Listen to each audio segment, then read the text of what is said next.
El 24 de marzo de 1976, un golpe de Estado pone en el poder a la Junta Militar integrada por los generales Jorge Rafael Videla, Orlando Ramón Agosti y Emilio Eduardo Macera. Ese día comienza para la Argentina un periodo de tristeza, de horror, de muerte. La ilusión de los que perdieron. Miles de jóvenes de distintos puntos del país fueron capturados, encerrados, torturados y asesinados. Han pasado 36 años y aún se desconoce el destino de miles de personas y de los niños nacidos en cautiverio.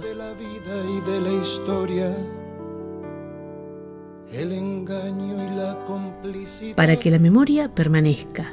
para que la verdad se conozca y para que la justicia sea real, cada 24 de marzo, en distintos puntos del país, Argentina marcha, enarbola recuerdos, sostiene banderas. Todo está guardado en la memoria,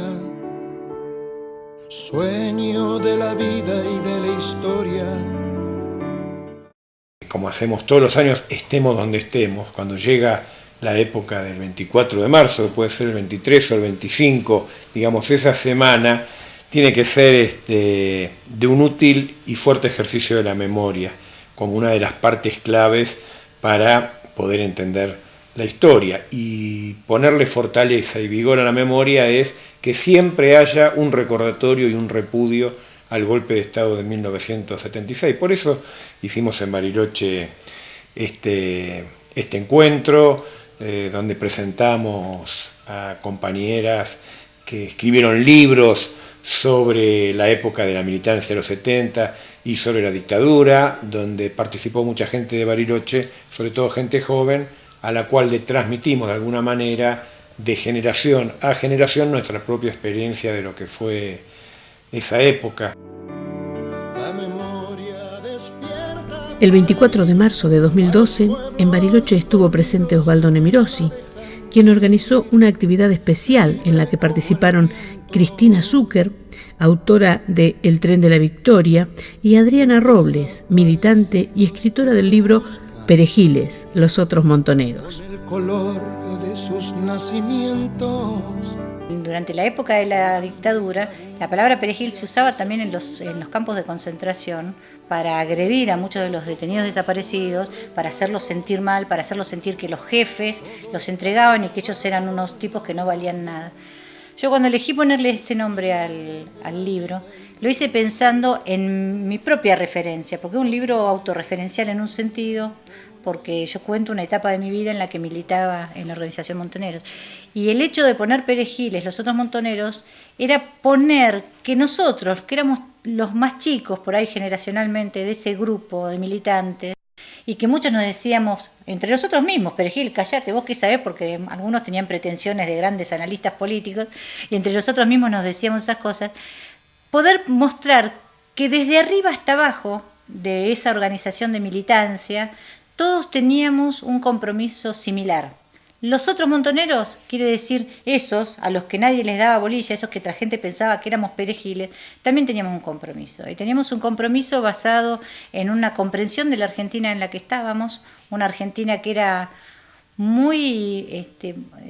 compleja para ser joven, muy difícil para ser joven, porque era una Argentina donde había mucha represión, donde, ni siquiera había democracia. De hecho, en mi caso particular, yo voté por primera vez a los 26 años,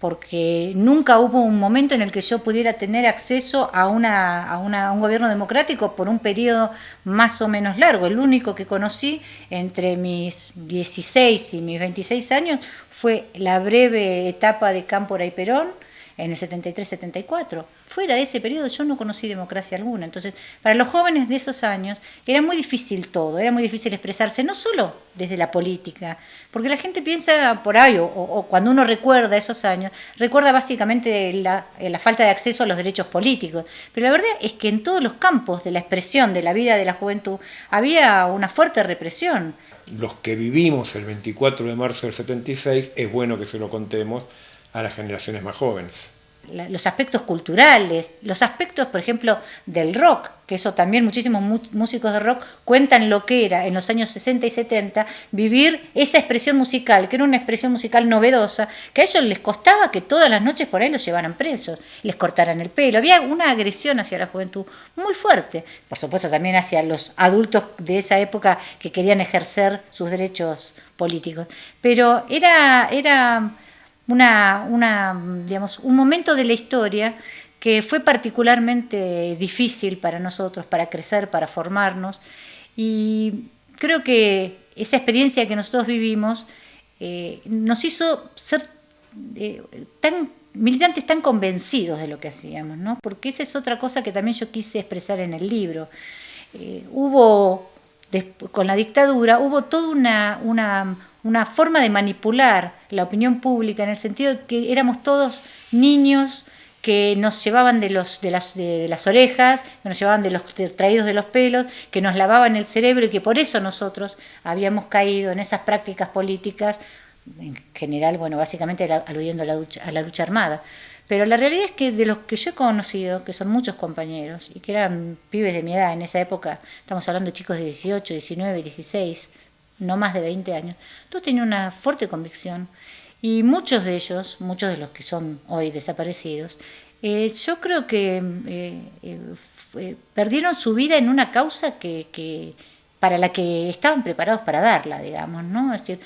puede haber habido alguno inadvertido, pero la mayor parte de los que militaron en esos años eran gente con una fortaleza ideológica y de convicciones, y con una cierta pureza en la creencia de que el mundo se cambiaba